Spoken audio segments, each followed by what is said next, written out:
आज की ये जो प्रेस कॉन्फ्रेंस जो हम करने जा रहे हैं, इसका जो मकसद जो है वो ये है कि गत कुछ महीनों से यहाँ पूरे किश्तवाड़ में जो परिस्थिति बनी हुई है और जो खास करके 1 नवंबर जिस दिन हमारे एक वरिष्ठ नेता आदरणीय अनिल जी की हत्या कर दी गई, तब से लेके अभी तक का जो सारा घटनाक्रम है उसको लेकर आज ये प्रेस कॉन्फ्रेंस जो है ये यहाँ पे हम करने जा रहे हैं। और ये बहुत बड़ी अचीवमेंट है कि हमने अपने टेन्योर में यहाँ पे कोई दंगा नहीं होने दिया।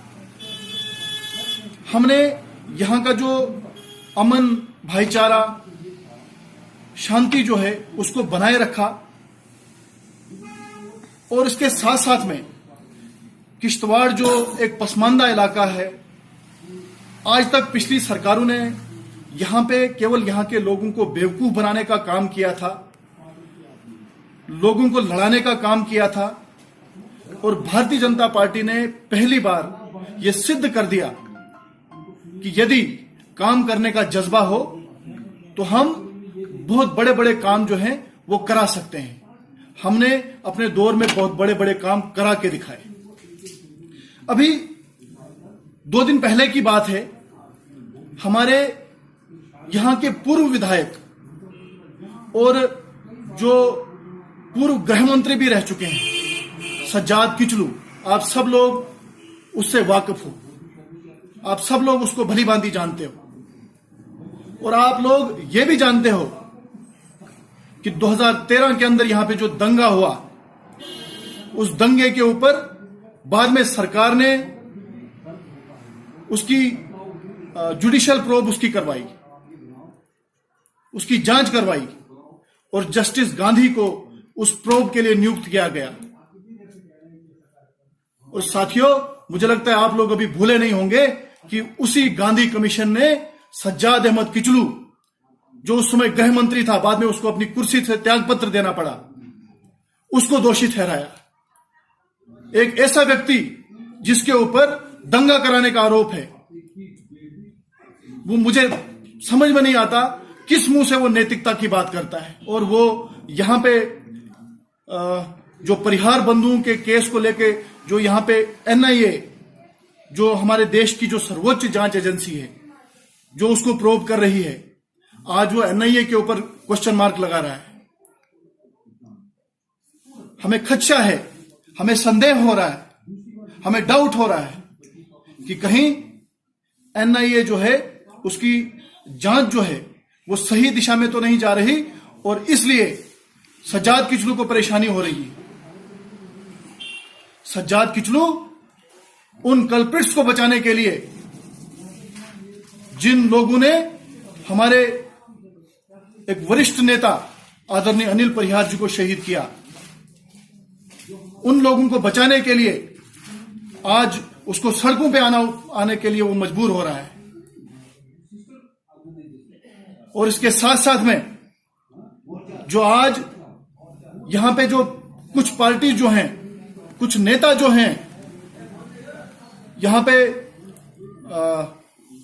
जो यहां पे सुरक्षा बल, जो यहां पे अतिरिक्त सुरक्षा बल जो मंगाए जा रहे हैं, यहां पे हम दोनों कम्युनिटीज की सुरक्षा के लिए जो सीसीटीवी कैमरास की मांग जो हम कर रहे हैं, हम बंकर्स की डिमांड कर रहे हैं और उनका विरोध जो है यहां के कुछ सियासी, कुछ पार्टियों के लोग, कुछ सियासतदान यहां पे कर रहे हैं। मैं उन सियासतदानों को स्पष्ट चेतावनी देना चाहता हूं कि आप ये जो राजनीति जो कर रहे हैं, आपकी राजनीति बिल्कुल, आप लोग बेवकूफ नहीं हैं। यहां के लोग जो हैं वो समझदार हैं, उनको पता है कि आप राजनीति कर रहे हो, आप अपनी सियासत चमका रहे हो।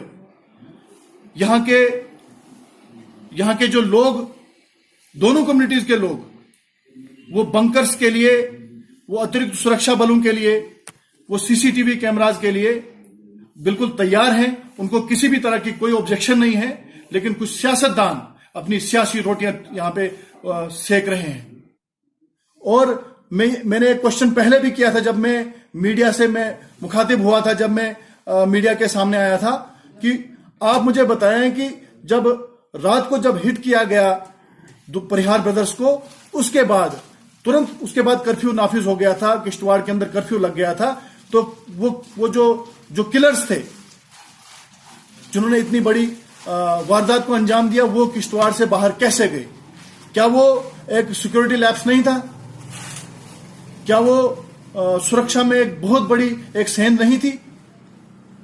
इसके लिए सीधा सीधा मैं यहां के एसएसपी को जिम्मेवार ठहराता हूं। और जो यहां का जो एमएलसी है, जो मैं पहले भी कह चुका हूं कि उसको कोई नैतिक आधार नहीं, नैतिकता के आधार पे बात करने का कोई अधिकार नहीं, क्योंकि वो सीधा सीधा जो है उसको जस्टिस गांधी ने दोषी ठहराया है किश्तवाड़ दंगों के लिए। 2 तारीख को जब भारतीय जनता युवा मोर्चा के शेर सड़कों पे उतरे, तो उस दिन एक वीआईपी कुत्ता बस स्टैंड में पागल हुआ, और उसके बाद से ही यहां पे कुछ पॉलिटिकल पार्टियों ने सियासत करना शुरू किया, और वो बार बार यहां अनिल जी के कातिलों को ढूंढने के बजाय अपनी सियासत चमका रहे हैं। और हम उनको बता देना चाहते हैं कि जो वो बार बार यहां लोगों को उकसाने की कोशिश कर रहे हैं, किश्तवाड़ की जनता इतनी बेवकूफ नहीं कि उनके उकसाने से वो बहक जाएंगे। जिस प्रकार भारतीय जनता पार्टी का पिछला 3 साल का शासन यहां रहा, जिस भाईचारे का सबूत किश्तवाड़ में रहा, हम उस भाईचारे को कभी यहां से खत्म नहीं होने देंगे। और जो ये कोशिश कर रहे हैं यहां पे भाईचारे को तोड़ने की, हम इनको यहां से मुंह तोड़ जवाब देंगे, और हम किश्तवाड़ के भाईचारे पर कभी आंच नहीं आने देंगे। जिस प्रकार यहां का समाज चाहे दोनों कम्युनिटियां बैंकर बनाना चाहती है, और ये लोग जबरदस्ती बस स्टैंडों में बैठ के सपीचे करते हैं कि यहां बंकर नहीं बनने चाहिए, यहां बंकर दोनों कम्युनिटियों की सुरक्षा के लिए है, यहां पर बंकर बनना बहुत जरूरी है। जिस प्रकार फिरदौस डाक ने कहा कि किश्तवाड़ में मिलिटेंसी नहीं है, अजीब हैरानी होती है मुझे उनके स्टेटमेंट को देखते हुए। पिछले ही 4 दिनों के अंदर अंदर शायद यहाँ पे 3 एक्टिव मिलिटेंट पकड़े गए हैं। वो कहां से आए? अगर मिलिटेंट नहीं है तो मिलिटेंट तो बन रहे हैं, एजेंसियां तो उनके पीछे लगी है, काम लगा है। आप कैसे कहते हो कि मिलिटेंट नहीं है? अगर आपको इतनी ज्यादा यहाँ बंकर से दिक्कत आ रही है, तो आप अपनी सिक्योरिटी के विड्रॉ क्यों नहीं करते? आप अपने पीछे क्यों 10-10 सिक्योरिटी गार्ड्स लेके घूम रहे हो? आप क्यों अपनी सिक्योरिटी गार्ड्स के लिए एसपी या डीआईजी के पास बार बार गुहार लगाते हो कि मेरे इस कैंडिडेट को सिक्योरिटी दो, मेरे इसको सिक्योरिटी दो? आपका तो समझ नहीं आता, दोहरा चाल चरित्र चेहरा दिखा रहे हो लोगों को। आप किस तरीके की बात करते हो? आप क्यों लोगों को बेवकूफ बना रहे हो? और मैं बता देना चाहता हूं, पीछे हमने सुना है कि यहाँ की वीडीसीज की जो गने वापस ली जा रही हैं। मैं गवर्नर महोदय से रिक्वेस्ट करता हूं कि ऐसा हरगिज न करें। ये बिल्कुल जो आप बात होने जा रही है, इससे किश्तवाड़ का समाज, किश्तवाड़ का पूरे जम्मू कश्मीर का समाज रास्ते पे आ जाएगा। वीडीसी किश्तवाड़ मिलिटेंसी जब थी, जब जम्मू कश्मीर में मिलिटेंसी थी, इसी वीडीसी ने पूरा जम्मू कश्मीर बचाया है, और इस वीडीसी के बलबूते पे आज ये जम्मू कश्मीर फल फूल रहा है। अगर वीडीसी का हथियार किसी ने वापस लेने की कोशिश की, तो उसके लिए हमें अपनी जान क्यों न देनी पड़े, हम ये हथियार कभी वापस नहीं होने देंगे। और परसों